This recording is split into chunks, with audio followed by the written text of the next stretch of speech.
নমস্কার, আপনাদের সকলকে আবারও স্বাগত এস বাংলা ডিজিটালে। এবার চারিদিকে যখন হিংসা থেকে শুরু করে অন্যান্য বিষয়গুলি হচ্ছে, সেই সময় একটা খুশির সংবাদ আপনাদের সামনে নিয়ে আসতে চলেছি আমি এস বাংলা ডিজিটালের পর্দায়। আমরা জানি ভারতবর্ষ তথা বিশ্ব দরবারে সবচেয়ে উৎকৃষ্টতম গ্রন্থ, যা মানুষকে বর্তমান যে সমস্যাগুলি রয়েছে, বর্তমান মানুষের যে সমস্যা, সেই সমস্যাগুলি থেকে বাইরে নিয়ে আসতে পারে, তাহলে সেই বইটা হবে ভগবদ্গীতা।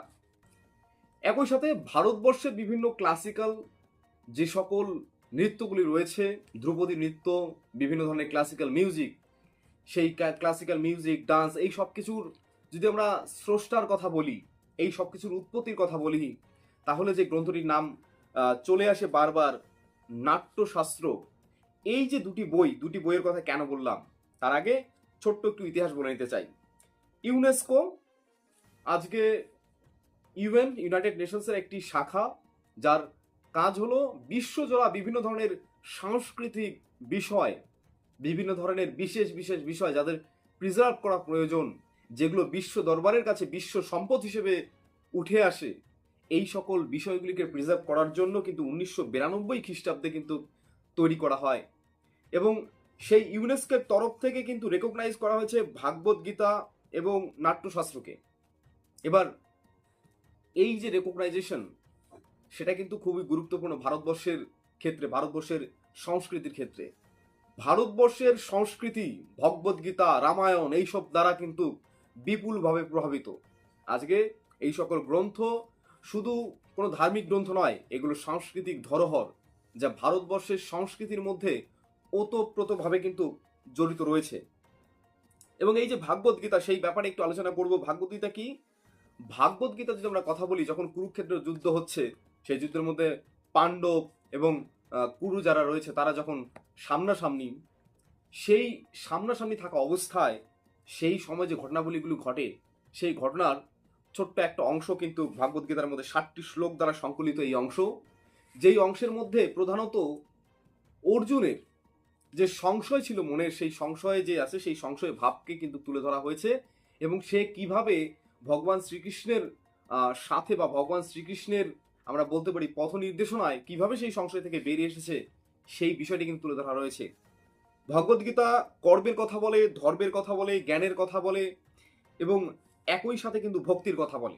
অর্থাৎ বর্তমান সমাজে যে সকল বিষয়গুলি হারিয়ে যেতে চলেছে, বর্তমান সমাজ যেভাবে বিভিন্ন দিক থেকে, সাংস্কৃতিক দিক থেকে পিছিয়ে যাচ্ছে, মোরালি যেভাবে তারা খারাপ হয়ে যাচ্ছে, মোরাল ইস্যু তাদের রয়েছে, মোরালি যারা ইনকারেক্ট, এই যে বিষয়গুলি রয়েছে, সেই বিষয়গুলি ঠিক করার জন্য কিন্তু এই ভগবদ্গীতা কিন্তু খুবই গুরুত্বপূর্ণ একটা গ্রন্থ।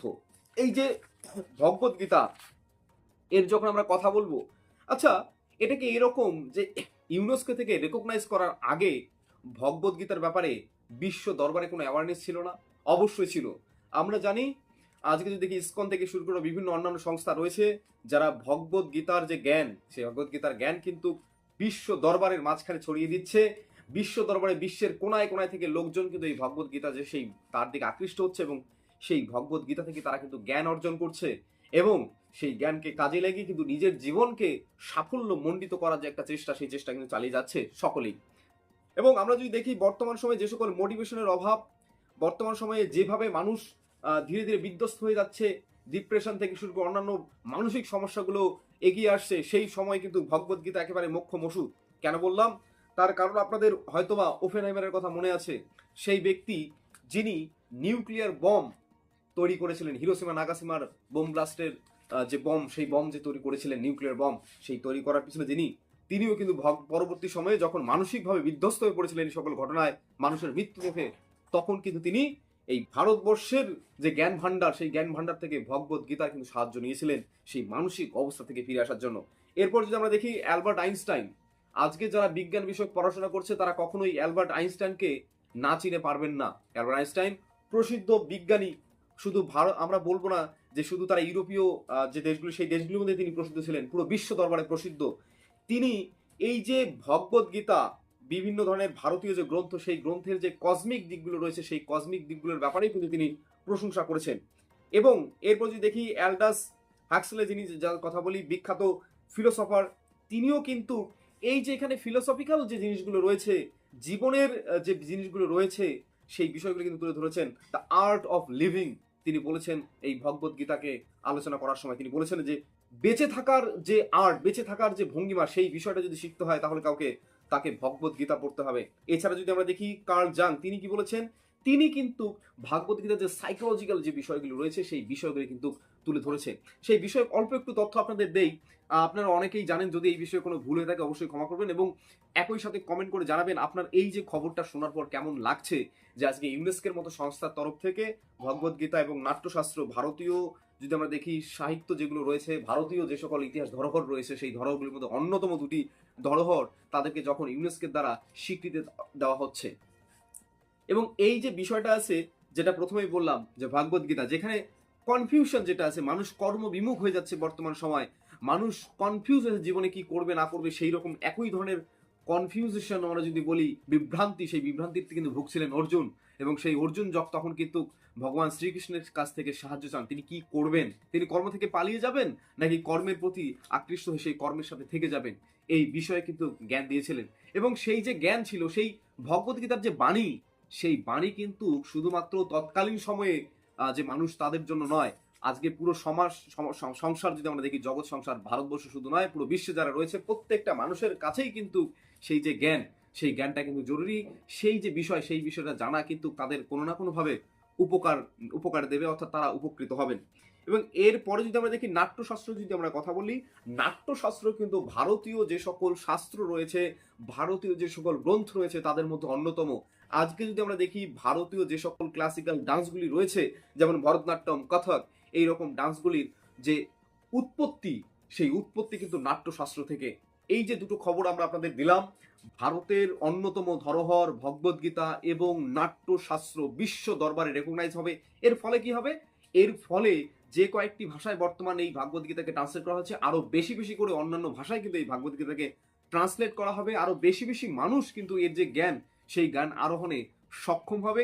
এবং একই সাথে ইউনেস্কোর তরফ থেকে এটা কিন্তু একটা বিশ্ব দরবার, এখন কিন্তু একটা রেকগনাইজেশন। ভারতীয় যে কালচার, ভারতীয় সভ্যতা, ভারতীয় সংস্কৃতি, এই সকল বিষয়ে কিন্তু তারা আরো অবগত হবেন।